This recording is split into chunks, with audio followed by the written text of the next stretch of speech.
Ladies and gentlemen, thank you, Yaakov. In a few days, we will commemorate 72 years to the United Nations Declaration on dividing the land of Israel and the re-establishment of a Jewish state after 2,000 years. According to the partition plan, the land of Israel was to be divided into a Jewish state, an Arab state, and an international administrated territory of Jerusalem. The issue of the borders in the resolution is well known, and according to them, 2 states for 2 nations were to be established. But the boundaries are only a small part of the resolution. And one should pay special attention to the sections that are now beginning to be realized and put into practice. Tens of thousands of Jews that were saved from the Nazis have been uprooted and logged to find a home. The Jewish settlement in the land of Israel suffered from riots and pogroms. The historian Yehuda Wallach describes how, despite their dissatisfaction, representatives of the Jewish community declared that they will accept the partition plan for the sake of bringing peace. Sounds familiar? Neither the Arabs nor the Jews in Israel were enthusiastic about the partition plan. But there was one side that chose to adopt the proposal, while the other side chose armed aggression and bloodshed. Dr. Paul Mohan, Swedish representative to United Nations Special Committee on Palestinian Conference, was the one who drew the boundaries, and alongside them, he added his dream of regional economic cooperation that would provide hope and optimism for both people. Mohan adopted the words of Eleanor Roosevelt, the wife of previous President of the United States, who said, "The future belongs to those who believe in the beauty that they saw in their dreams." Even if we were to find out from Dr. Mohan's diary that he was skeptic, nowadays his dream is being realized throughout Judea and Samaria. In the historic decision of the United Nations, the clause in paragraph 3 that deals with economic cooperation between the 2 states calls for the operation of trains and roads between the 2 states, as I'm sure Israel Katz will mention in a minute, telephone and telegraph service and ports, as well as airports that will service international trade, for the good of the common interest without discrimination.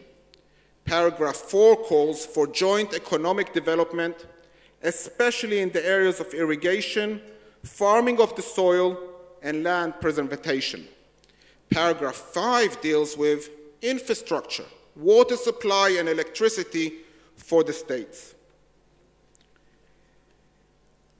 At the conclusion, Mohan gives expression to his dream of a common future, one that will flourish through economic cooperation and partnership, and through which Arabs and Jews will learn to live together side by side. The economy is the strongest force for a better future. A strong economy will build peaceful relationship. To the hundreds of groups that I've hosted in Efrat the last 2 years, I emphasize that with us, economic cooperation is a way of life. Peace is accomplished on the ground, not in the courts of the European Union. I like to confuse them with the facts. I present them with facts under the belief that too many facts kill a good story. So here are several facts for you. 20,000 workers who are resident of the PA are employed in the industrial areas and agricultural sectors in Judea and Samaria. Their salaries are 2.5 times higher than the average salary in the PA. In addition to those workers, there are close to 80,000 Arab working in other Jewish communities and other parts of the country. These workers amount to 13% of the entire national gross product of the Palestinian Authority. In other words, if we were to employ 200,000 workers, we would reach 130% of Palestinian output. Why isn't it happening?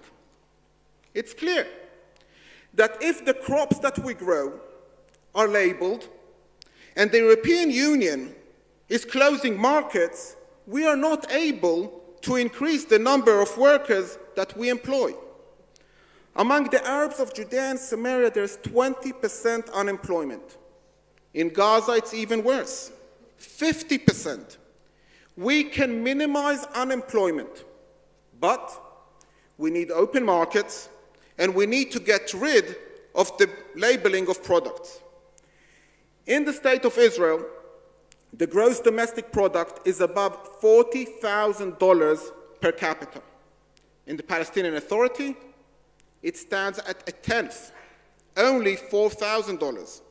In Gaza, it stands at only $1,000.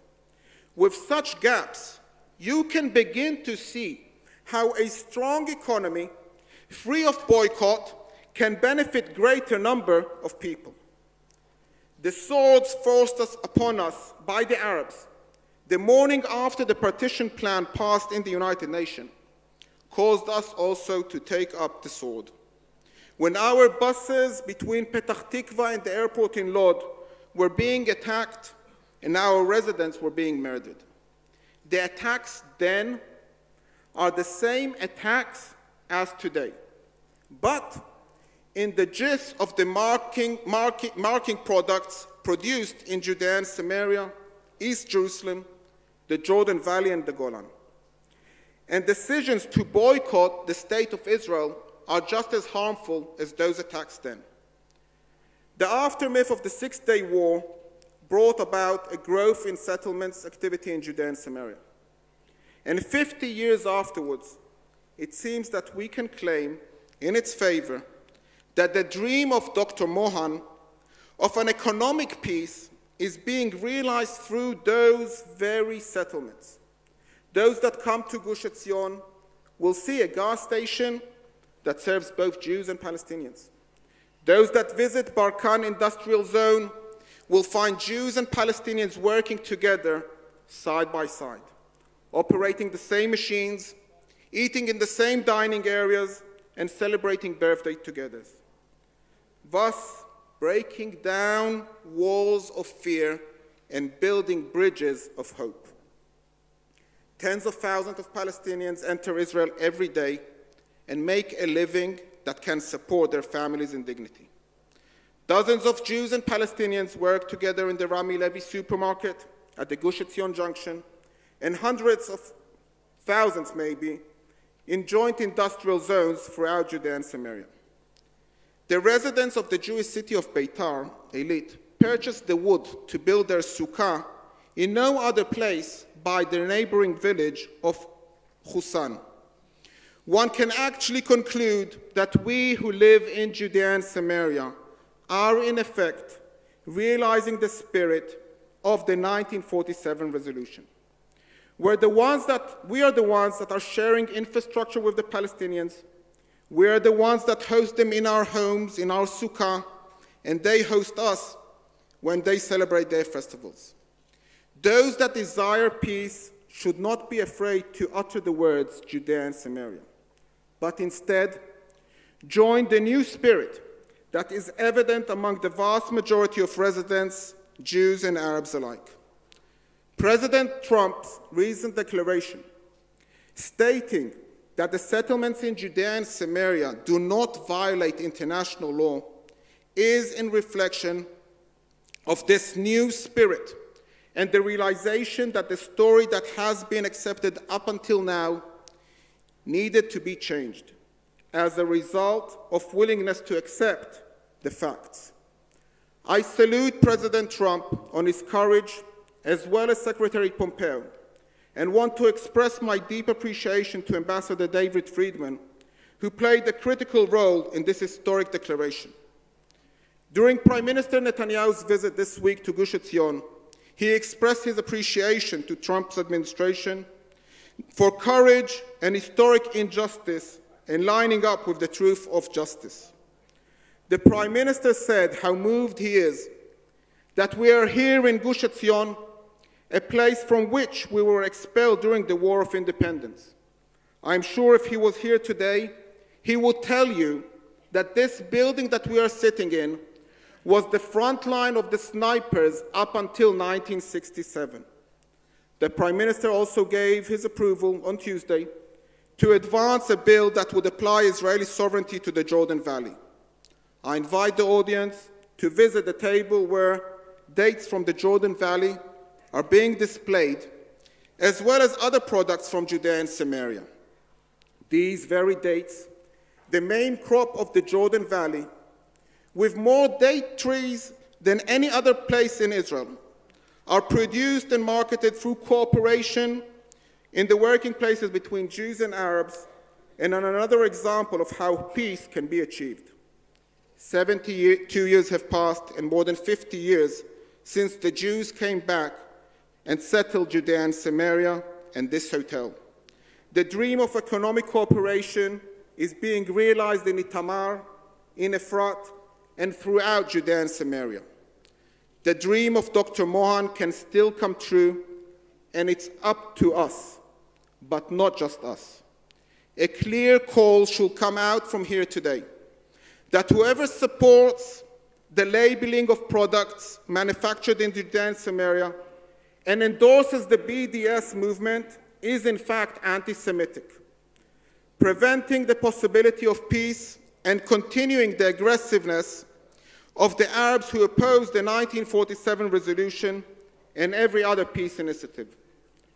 Especially today, after more and more people like those in the American administration understand that the idea of a two-state solution is a mistake, the right thing to do is to abandon the idea of a two-state solution, to adopt the beneficial, realistic components of the 1947 resolution.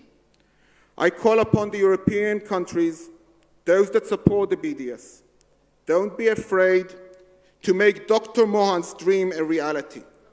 This is the only way to bring about peace. Ban BDS. Thank you very much.